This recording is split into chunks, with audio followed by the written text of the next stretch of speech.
Hey guys, it's Phil with the Minuteman Moment, and today we're going to be going over Biden's press conference for the Bipartisan Safer Communities Act, or as I like to call it, the Bipartisan Disarming Communities Act.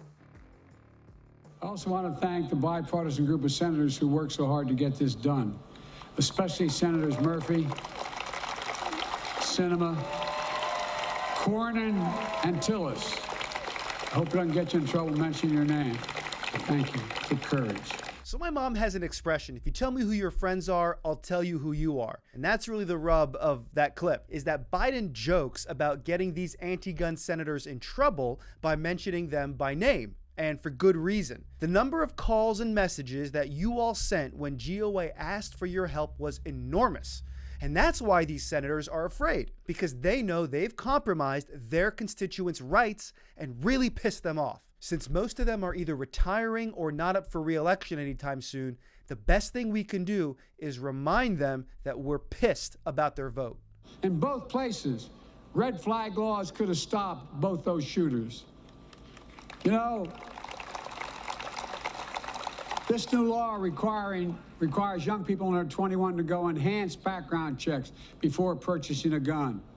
How many more mass shootings do we have to see where a shooter is 17, 18 years old and able to get his hands on a weapon and go on a killing spree? So on top of the red flag gun confiscation orders and delayed background checks on adults under 21, the Bipartisan Disarming Communities Act also includes an expansion of what's classified as a gun dealer. So flashback to 2016, where Obama's last anti-gun action, he tried to expand the definition of a gun dealer to anyone who sold the gun. So that means if you're selling your gun to your adult son, even if your state requires a background check already, you'd now need to apply for a federal firearms license, follow all the regulations, and even keep your friend's 4473 forever. And if you get on a trace request from a law enforcement, the ATF can knock on your door and demand you show your papers because, you know, safety or something. But that's why GOA's been against this type of regulation, not only because it would entangle many sellers who aren't doing this as a business,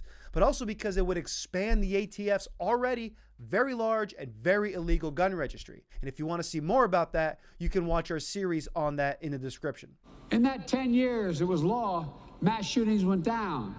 When the law expired in 2004 and those weapons were allowed to be sold again, mass shootings tripled. So everything that guy just said is bullshit.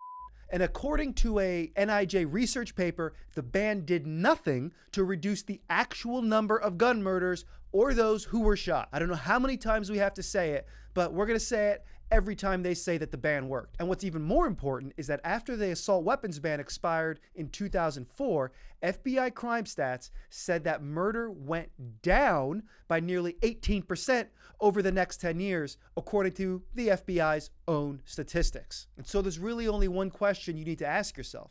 If the anti-gunner logic of getting these weapons of war off the street would really lead to less murders, why doesn't the math add up? If you own a weapon, you have a responsibility to secure it and keep it under lock and key.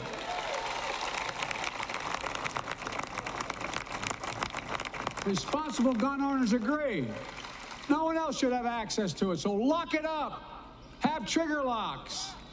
And if you don't, and something bad happens, you should be held responsible. So in this next clip, what you're hearing is that Biden wants to charge you for a crime for not properly locking away your gun. But what does that actually mean? Does it mean you have to disassemble your gun or lock one of your magazines away from your home defense gun? These are valuable seconds when your life is on the line and you need to defend yourself. No reasonable person wants to do this. And so I think this example perfectly sums up why nobody is going to do this and why nobody with any common sense wants to do this. Take, for example, the Carpenter murders in California, where a lunatic with a pitchfork broke into a family's home and killed 2 people that were inside, while a third person was unable to get the family firearm to defend themselves because their father was more afraid of the law than he was of intruders. We should expand background checks to better keep guns out of the hands of felons, fugitives, and those under domestic violence restraining orders. Expanded background checks are something that the vast majority of Americans, including the majority of gun owners, agree on. My fellow Americans, none of what I'm talking about infringes on anyone's Second Amendment rights. I've said it many times. I support the Second Amendment.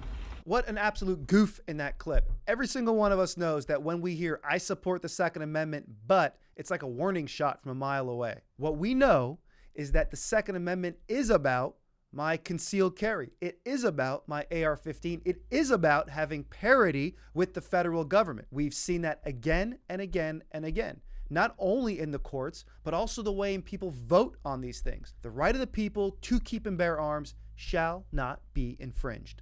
There can be no greater responsibility than to do all we can to ensure the safety of our families, our children, and our fellow Americans.